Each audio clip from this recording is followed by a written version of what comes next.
Okay, if you stumbled across this by accident and you are prone to motion sickness, I'm going to apologize in advance because this little video probably should be called Ruminations While Walking a Dog. There's the little dog.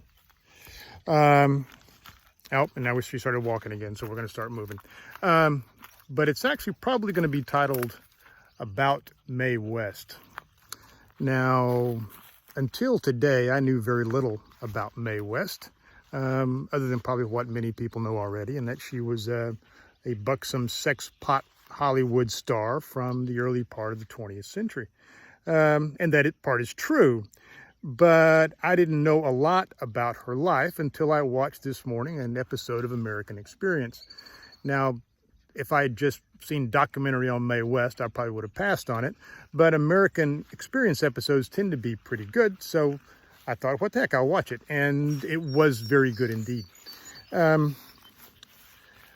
Without regurgitating the entire life story of Mae West, which I would probably get wrong anyway, Mae West was born in the latter part of the 19th century to two parents. Her mother, by the way, was a corset model. How's that for a quintessential Victorian profession, huh?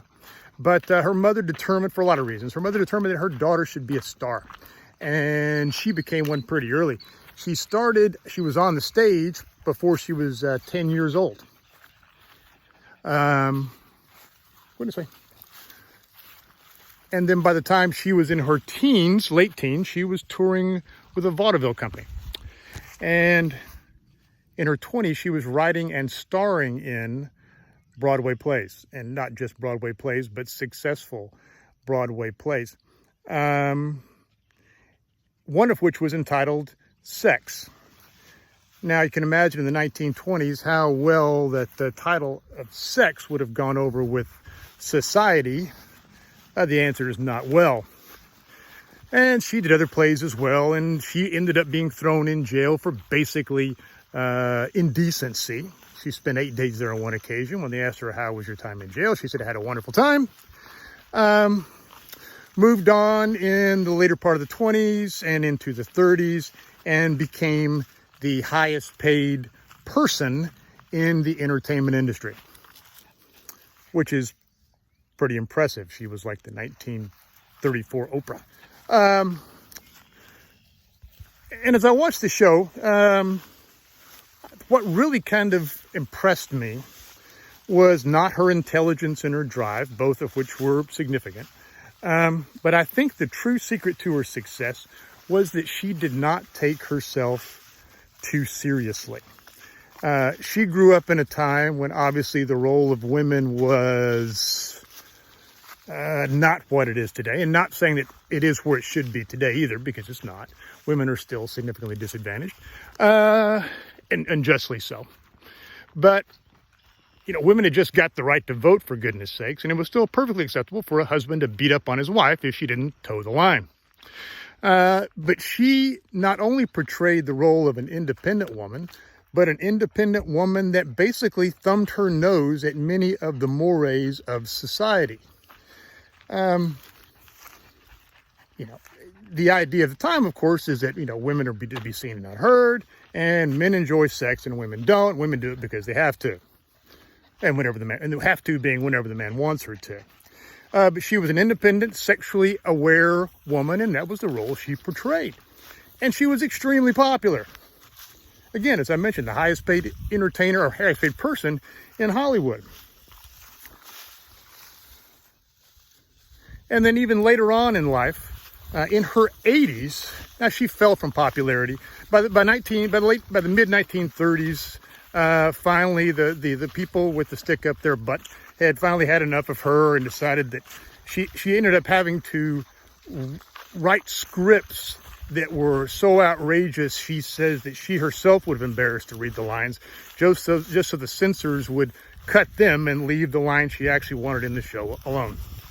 But eventually she stopped becoming the highest paid entertainer in Hollywood, and she was replaced in that role by Shirley Temple. There you go. But then in her late 80s, she starred in her final film, and she portrayed the role of Mae West. Now, obviously, a woman who's in her late 80s pursuing a bunch of young men looks a little bit silly and a little bit campy, and it was a little bit silly and a little bit campy, but she did it, and she did it well, and she did it on her own terms. Now, here is a lady who was raised in an environment, a situation where she was disadvantaged. Women were not expected to be in charge of anything. And she could have easily just decided to become a housewife or something else, whatever was acceptable at the time, perhaps be a corset model again. But she did not. She decided to use the situation to her advantage. If being outrageous was what was required, then outrageous she would become. And despite what people said about her and wrote about her, and they said and wrote a lot about her, she was going to do her own thing, and critics be damned. Now, when I say critics be damned, she didn't seem to be, based on what I heard today, a vindictive person. She seemed to be quite nice. So she didn't lash out at everyone. She just continued to do her own thing. And she didn't let her successes go to her head. As a matter of fact, when she was very successful, they noticed one time at one of her plays that 80% of her audience was male. And her response was, well, I got to do something to change to get a higher percentage of women in my audience. I'm missing a great market. So she didn't let her successes go to her head. She thought, how can I be better? And she didn't let her failures and critics get her down either. And perhaps that's a great lesson we could all learn. We all sometimes take ourselves a little bit too seriously. We either let our successes go to our head and say, oh, look at me, I'm awesome. Or we let our failures go to our head and say, oh my God, I'm horrible, I'm never going to be successful. And neither one of those things is healthy. So I'm thinking I'm going to try to be more like Mae West. I need to recognize that sometimes I'm going to be successful, and that's great. And sometimes I'm going to fail, and that's okay too, as long as we learn from both of them. If I'm successful at something, great. Don't get an ego about it. How can I do it better next time?